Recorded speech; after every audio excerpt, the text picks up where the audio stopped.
The Three Feathers. Once upon a time, in a kingdom nestled amongst rolling hills and ancient forests, there lived a king. He was a wise and just ruler, but age had begun to weigh heavily upon him. The king had 3 sons, each different as the seasons. The eldest 2 were known throughout the land for their sharp minds and cunning wit, but the youngest, alas, was often dismissed as simple, a fool in the eyes of many. As the king felt his strength waning, he knew he must choose an heir to the throne. He pondered long and hard, for the decision was not one to be taken lightly. The fate of the kingdom rested upon his choice.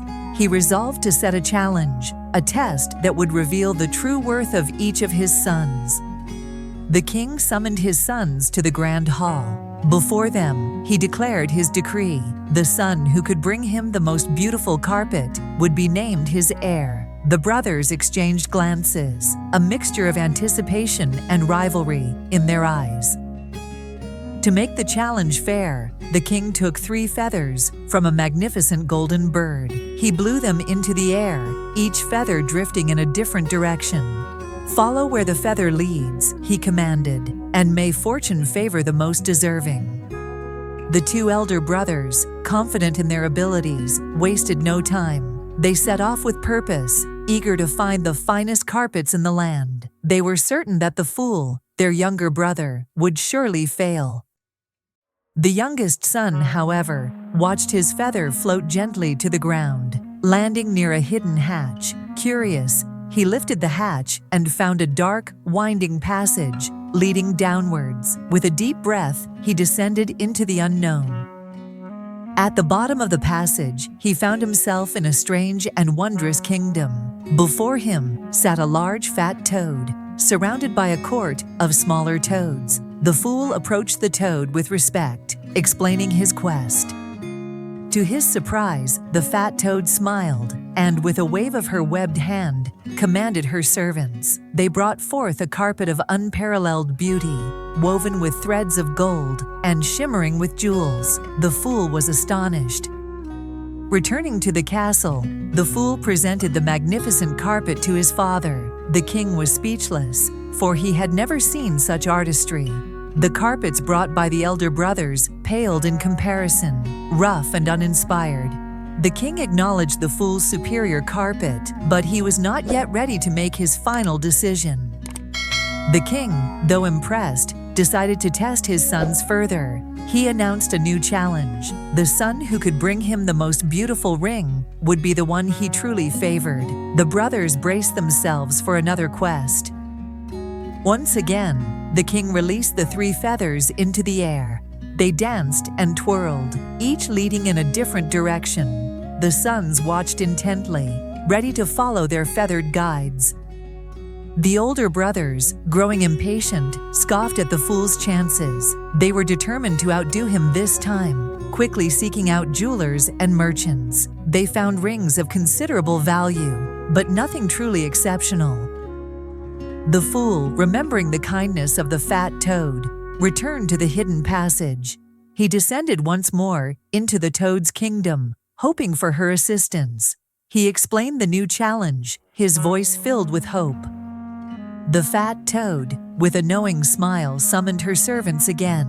They presented a ring of exquisite craftsmanship, adorned with a gem that sparkled with all the colors of the rainbow. The fool accepted the ring with gratitude.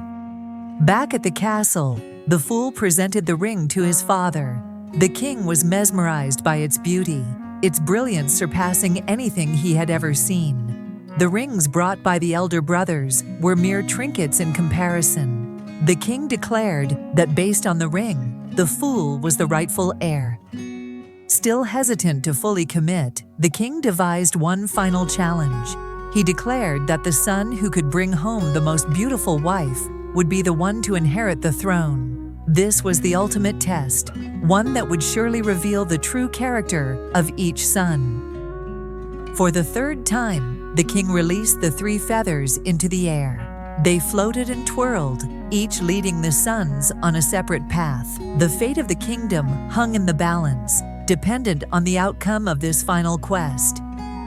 The older brothers, growing desperate, scoured the villages for the most beautiful women they could find. They chose women based solely on their outward appearance, paying little attention to their inner qualities. They were confident that their choices would secure their place on the throne. The fool, once again, sought the aid of the fat toad. He returned to her kingdom, his heart filled with hope and trepidation. He explained the final challenge, his voice filled with humility. The fat toad smiled and agreed to help. She summoned a magical turnip, which transformed into a magnificent carriage. Mice were turned into horses, and a small toad transformed into a woman of breathtaking beauty. The fool returned to the castle with his radiant companion. Her beauty surpassed that of any woman the king had ever seen. The older brothers presented their village girls, who paled in comparison to the fool's wife. The king declared the fool's wife the most beautiful, but the elder brothers protested vehemently. The older brothers, unwilling to accept defeat, demanded a final test. They argued that beauty was not enough, that the future queen should also possess skill and grace. They proposed a challenge that would prove their worthiness. The brothers presented a hoop, elaborately decorated but deceptively small. They declared that each bride must jump through the hoop, and the one who did so with the most grace and skill would be deemed the true queen. The king, weary of the bickering, agreed to the final test. The village girls, chosen by the elder brothers, stepped forward nervously. They attempted to jump through the hoop, but their efforts were clumsy and awkward. One stumbled and fell. Another scraped her knee. It was clear they were not suited for the task. Finally, the fool's wife stepped forward. With a graceful leap, she soared through the hoop effortlessly. Her movements were fluid and elegant, demonstrating both skill and poise. The crowd gasped in admiration. The king, finally convinced of the fool's worthiness, declared him the rightful heir to the throne. The elder brothers, humbled and defeated, bowed their heads in shame. The fool, despite his initial reputation, ascended to the throne with humility and grace. As king, he ruled with wisdom and compassion. He listened to the needs of his people and made decisions that benefited the entire kingdom. Under his reign, the kingdom flourished, enjoying peace and prosperity. And so, the story of the three feathers teaches us valuable lessons. It reminds us that humility and resourcefulness are virtues to be admired. It shows us that true beauty lies not in outward appearance, but in the kindness and grace of one's heart. It emphasizes the importance of seeing beyond superficial appearances and recognizing the potential that lies within everyone, even those who may seem foolish at first glance.